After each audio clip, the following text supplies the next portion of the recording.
The Wilderflight is a grenade launcher that is severely slept on by the entire Destiny 2 community. This breach grenade launcher's base form is the equivalent to a perked up grenade launcher in the game. Salvager's Salvo with Vorpal, Ignition Code with Frenzy. Those 15% increases in damage come intrinsically to the Wilderflight. And better yet, this grenade launcher rolls with both Vorpal and Frenzy, pushing it even further into peak damage for a special weapon. The Wilderflight is an aggressive frame grenade launcher, the very first of its kind. What aggressive frames do is shoot 2 grenades at once, and based off that you can probably tell it will already be doing more damage. Thinking for the future, all the way for the day 1 raid in Lightfall, I'll tell you that there might be a situation where double specials will drastically help you for damage output, and this will be the weapon that you want. Even my shit ass roll I got was out DPSing most lightweight frames. But let's get into the perks. To start us off, the perk that rolls on every variation of this gun, the Origin trait. The text balance stock does a lot, and as a PvE focused player,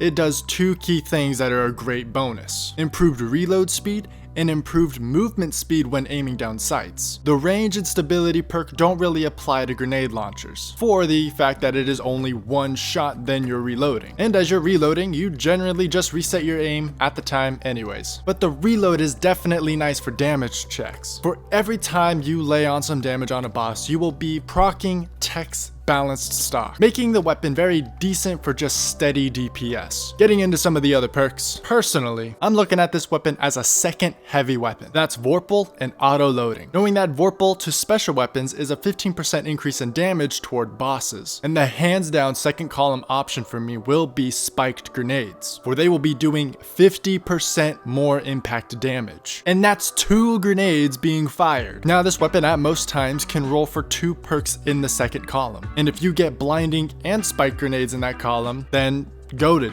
Keep that one. Hopefully your other 2 perks are good enough. But for the people that just want to double down on blinding because it's just better to have enemies not attack you, I say don't. Because before Wilderflight even became an idea to Bungie, we have had so many god roll blinding nade launchers. Why would you need another? That's my only logic there. Now moving on to more perk variations. If autoloading is not your speed, this weapon does roll with Repulsor's Brace. And if you are a Gerfalcon Hunter or a controlled demolitionist Titan, overshields will become a dime a dozen for you guys. Sorry Warlocks, you're just gonna need the manager abilities a bit more. And I know we all tend to crap on this perk, but having it in the 3rd column versus the 4th column is a beneficial change. For now, the weapon can give you defensive and offensive capabilities. Now, I also recommend Demolitionist for the nade spamming Warlocks. I don't have a Demolitionist role myself, but knowing that Starfire Protocol grants grenade energy on hits and not on the amount of damage given, the fact that 1 shot from this grenade launcher has 4 different damage numbers, this could be viable there. But I'm not claiming this idea is fact. Do let me know in the comments if this works or not, cause that would be goated. Moving on from there, we are now going into the meat of the damage now. Earlier, I recommended my god roll having Vorpal, simply for the reason that it is a brain dead easy perk. You see a boss,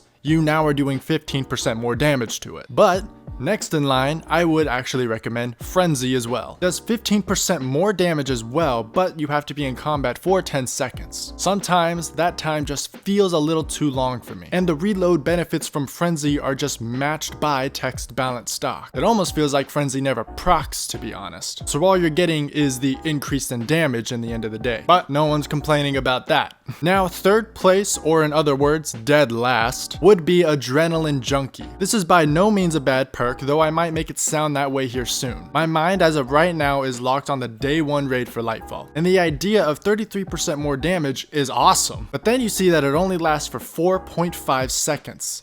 And that's just not enough for me. In an environment like a GM, where it will only take you 3 to 4 seconds to nuke a champ, absolutely that is the god roll there. But nowhere else. I would much rather have the 100% uptime perks like Frenzy or Vorpal for 15% versus the 33% for only 4 seconds. It's a to each their own moment. And that was my take on the Wilderflight Grenade Launcher. By far my number 1 pick when it comes to thinking of a loadout for boss TPS that requires you to hug your entire arsenal versus just the 1 weapon. I hope you guys have enjoyed, and if you have, a like and subscribe would be very much appreciated. And have yourselves a wonderful rest of your day. Peace.